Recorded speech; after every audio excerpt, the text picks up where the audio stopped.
दोस्तों ओम नमः शिवाय। दोस्तों स्वागत है आप सभी लोगों का एक बार फिर से इस YouTube चैनल में। दोस्त पूरे 500 सालों के बाद बन रहा है दिव्य और दुर्लभ संयोग 14 सितंबर भाद्रपद अमावस्या। इस दिन यानी भाद्रपद अमावस्या के दिन चुपचाप गाय को खिला दी। यह एक छोटी सी चीज रोडपति भी होंगे 1 करोड़पति मिलेंगी। सभी संकटों और कष्टों से मुक्ति, मृत्युदंड, पितृदोष तुरंत हो जाएगा खत्म। आपके पितृ हो जाएंगे आपसे प्रसन्न और आपके घर में पूरे साल भर ही रहेंगे अन्न धन के भंडार। यूं कहें कि आपकी 7 पीढ़ियों तक पैसों में राज करेगी। दोस्तों 7 पीढ़ियों तक बैंक बैलेंस बढ़ता चला जाएगा। सभी दुख दूर हो जाएंगे और सुख आपके पास आ जाएंगे। सुख आपके कदम चूमेगी यदि आप ये एक छोटी सी चीज गाय को खिला देते हैं। भाद्रपद अमावस्या के दिन यानी 14 सितंबर इतना दुर्लभ संयोग है पूरे 500 वर्षों की बात। जहां दोस्तों यकीन मानिए यदि आप इसे एक खास चीज को, छोटी सी चीज को भादो अमावस्या के दिन 14 सितंबर को गाय को खिला देती है तो तत्काल गरीबी आपके जीवन से एक समाप्त हो गई, खत्म हो जाएगी। गरीबी का नामोनिशान खत्म हो जाएगा, पितृ प्रसन्न हो जाएंगी। ये मान लेना यदि आपके पितर आपसे प्रसन्न हो गई तो फिर आपको कुछ करने की आवश्यकता नहीं है, मित्रों को प्रसन्न करना है। इतनी दुर्लभ संयोग में है इस बार धातु अवश्य। तो दोस्तों यदि चाहते हैं कि जीवन से तत्काल गरीबी समाप्त हो, पितरों की आपको ऊपर कृपा बरसी, कभी भी मेरी अन्न धन की कमी आपके घर में ना हो, बैंक बैलेंस 7 वीडियो तक आपके घर में बना रहे, तो दोस्तों वीडियो को पूरा देखना। यकीन मानिए यदि आप पूरा वीडियो देखेंगे तो आपको अवश्य ही लाभ मिलेगा और साथ ही साथ आपको भगवान विष्णु जी की कृपा तो प्राप्त होगी। आपको 33 कोटि देवी देवताओं को धारण करने वाली गोमाता की भी कृपा आपके और आपके परिवार के ऊपर संदेह मेरे। तो दोस्तों अपने और अपने परिवार के फायदे के लिए पूरा वीडियो देखना। उनकी पूरे 500 वर्षों के बाद बहुत ही दुर्लभ संयोग में है इस बार भाद्रपद अमावस्या। तो दोस्तों गाय से जुड़े इन उपायों को बिल्कुल भी करना ना भूलें। जिस प्रकार इस वीडियो में आपको इन उपायों को बताएगी उसी प्रकार आपको ये एक उपाय करने हैं, तभी आपको 110% पूरा लाभ मिलेगा, पूरा फायदा होगा आपका और आपकी 7 पीढ़ियों तक कभी भी किसी भी प्रकार की कमी नहीं होगी। दुख दूर हो जाएगी, सुख आ जाएगी। यकीन मानिए आप 1 महीने के अंदर करोड़पति बन जाओगे, मालामाल बन जाओगे और गरीबी का तो नामो निशानी खत्म हो जाएगा। पितृ सदैव आपसे प्रसन्न रहेंगे।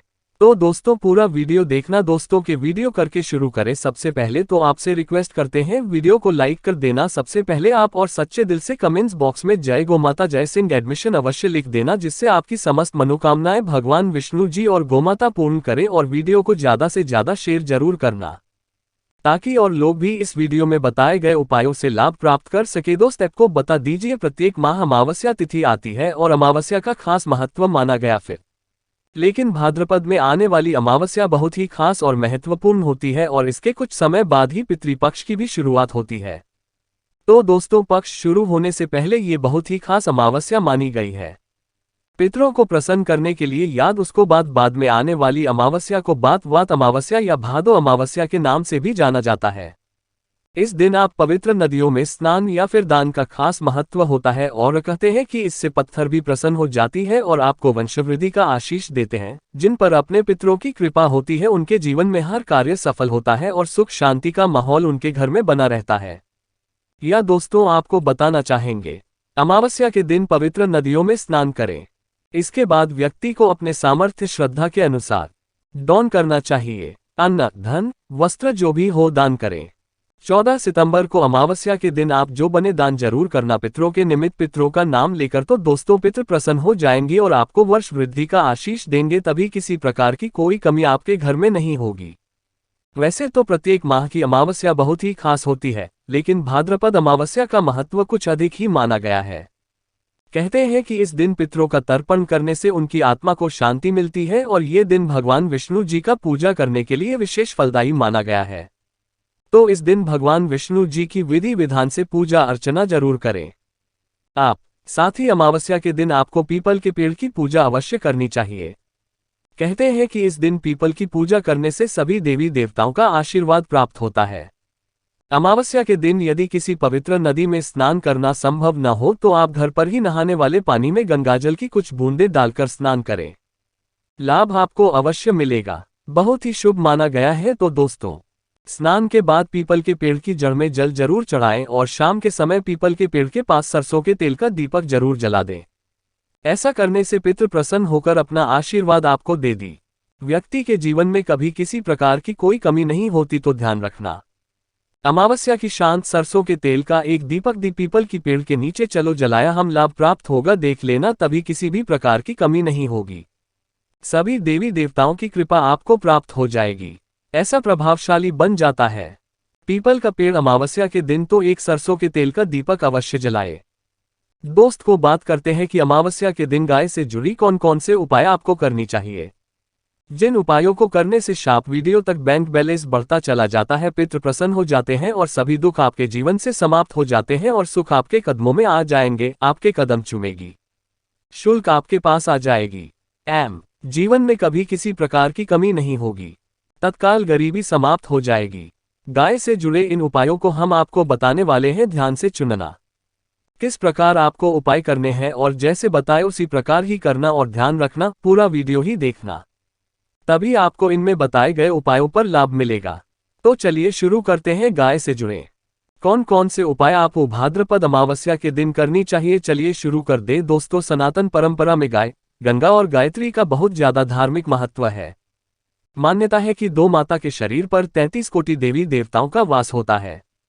गोमाता की सेवा पूजा करने वाले जातक पर इन सभी देवी देवताओं की कृपा बरसती है। गोसेवा से न सिर्फ इस जन्म के बल्कि पूर्व जन्म के भी दोष दूर हो जाते हैं। प्रत्येक सुबह जब आपके घर में भोजन बनना प्रारंभ हो तो सबसे पहले बनाई गई रोटी को आप दो माता के नाम से निकाल दें और भोजन करने से पूर्व गोमाता को इस रोटी को खिलाएं।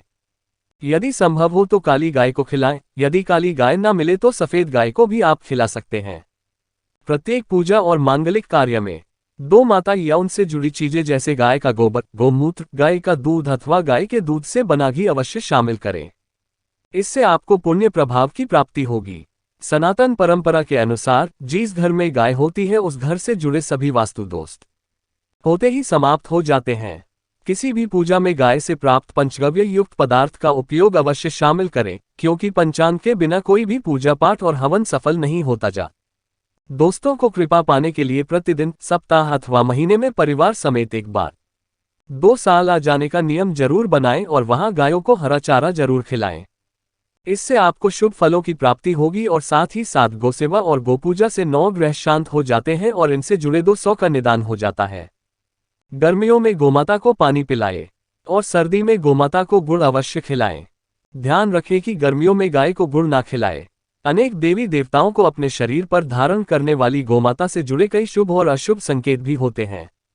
मसलन गाय का दूध दूहते समय यदि गाय ठोकर मार दी और सारा दूध बिखर जाए तो अपशगुन होता है।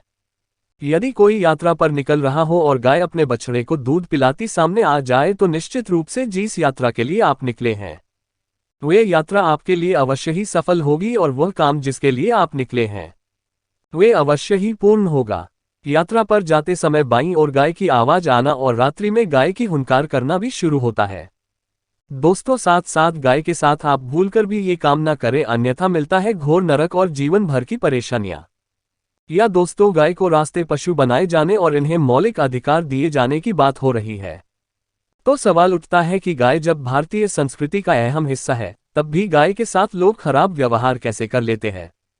गाय दर दर भटकती रहती है, भरपेट इन्हें चारा तक लोग नहीं देते।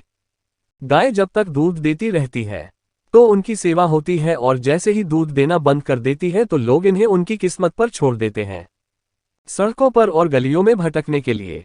ऐसे में गोवंशी जीवों को कोई डंडे से मारता है तो कोई उन पर पानी डाल देता है, कभी वाहनों से इन्हें ठोकर लग जाती है तो कभी बीमार होकर बेचारी एक गाय दम तोड़ देती है। ऐसे में जरूरत है इन बातों को जानने की कि गाय को लेकर शास्त्रों में क्या कहा गया है, गाय के साथ आपको कैसा व्यवहार करना चाहिए। या दोस्तों, गाय को कभी भी मारना पीटना नहीं चाहिए। शास्त्रों में गाय को माता का दर्जा दिया गया है, चाहे को मारने पीटने वाला माता को मारने पीटने वाले के समान बाप का भागी माना जाता है। ऐसे घरों को नरक लोक में वर्षों तक कष्ट भोगना पड़ता है। अगले जन्म पशु तारांकन में मिलता है। कथा है कि गौतम मुनि ने गलती से गाय को डंडा मार दिया था, जिससे गाय की मृत्यु हो गई थी और इस पाप से मुक्ति के लिए इन्हें वर्षों तक तपस्या करनी पड़ी। भगवान श्री कृष्ण जी ने बैल स्वरूप में आए वृतासुर का वध कर दिया था, जिससे मुक्ति के लिए भगवान श्री कृष्ण को संपूर्ण तीर्थों को एक कुंड में बुलाना पड़ा और इस पुण्य में इस स्नान से वह पाप मुक्त हो गई थी। या दोस्तों, साथ के साथ जो लोग पानी पी रही गाय को भगाते हैं वे घोर पापी के भागी बनकर नरक भोगते हैं, ऐसा पुराण में बताया गया है।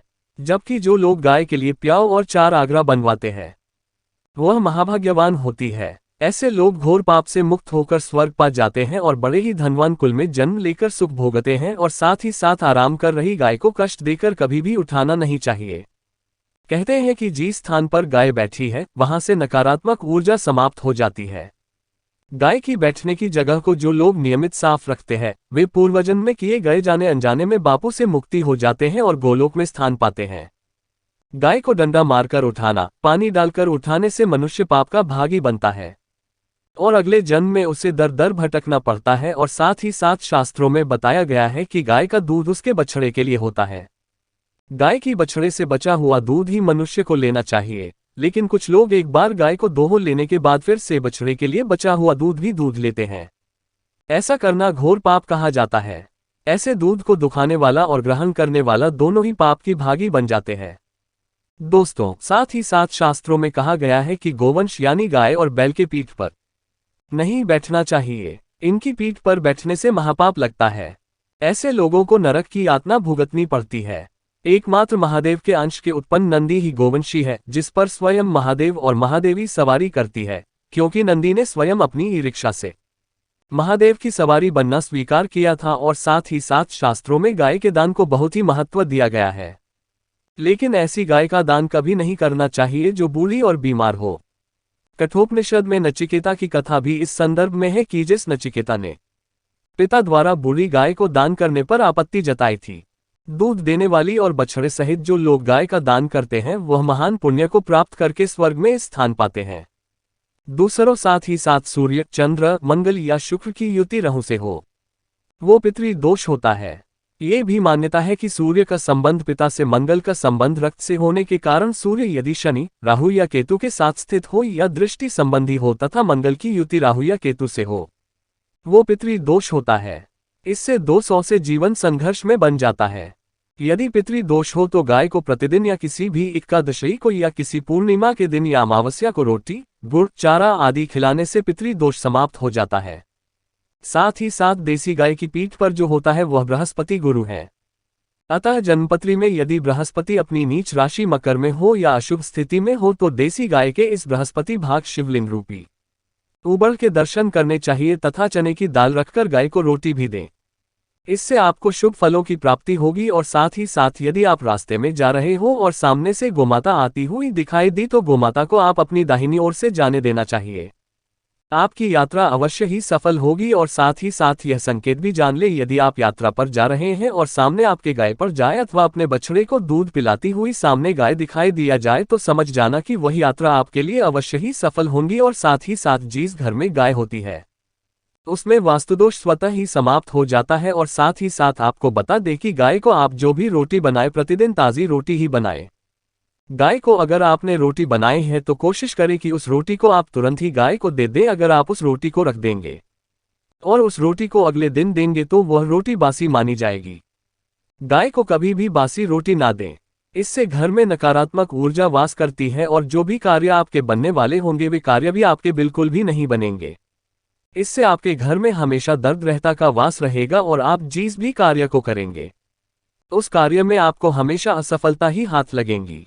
इसलिए कोशिश करें गाय को रोजाना ताज़ी ही रोटी बनाकर खिलाएं और रोटी को बिल्कुल ना रखें। बासी रोटी गाय को ना दे और साथ ही साथ सड़ी गली चीजें गाय को नहीं खिलानी चाहिए। कि घर में कोई फल है, कोई सब्जी है, सो जाए तो लोग क्या करते हैं, गाय को खिला देते हैं। नहीं, ऐसा नहीं करना चाहिए। ऐसा करने से यदि आप गाय को खिलाते हैं तो और आप पाप के भागी बन जाते हैं। आप बिल्कुल भी सड़ी गली चीजें गाय को ना खिलाएं और साथ ही साथ आप आटे की 11 लोइयां बनाकर उनके ऊपर हल्दी लगाएं। इसके बाद आप उन 11 लोइयों को एक एक करके गाय को खिलाएं। प्रत्येक लोई को खिलाते समय गाय के सींगों पर आप हाथ, मेरी पीठ पर हाथ में नहीं, मस्तक पर हाथ, पैरे माता गाय की आप चरणों के स्पष्ट करें। ऐसा करने से आपके समस्त कार्य बनने लगेंगे। जो दुख का समय चल रहा है वे भी समाप्त होगा। आपके जीवन में खुशी होगी। और एक बार आप 7 बार गाय की परिक्रमा भी कर ले तो आपके समस्त कार्य होंगी। और साथ ही साथ आप गाय को जब भी रोटी दे, रोटी पर या तो आप थोड़ी हल्दी लगा ले या थोड़ा रख ले। अगर गुड़ ना हो तो आप थोड़ा मिश्री रख सकते हैं। थोड़ा घी रख सकते हैं, या दोस्तों गाय को कभी भी सूखी रोटी ना खिलाए। सूखी का मतलब गाय की वो जो रोटी रखे खिलाए उस पर कुछ ना कुछ रखकर खिलाए। हल्दी रख ले, गुड़ रख ले, मिश्री, घी, अब जो भी रख ले, मतलब खाली रोटी नहीं खिलानी है। ध्यान इस बात का रखें जब भी आपको सुबह फलों की प्राप्ति होगी। या दोस्तों, ये थे गाय से जुड़े कुछ महत्वपूर्ण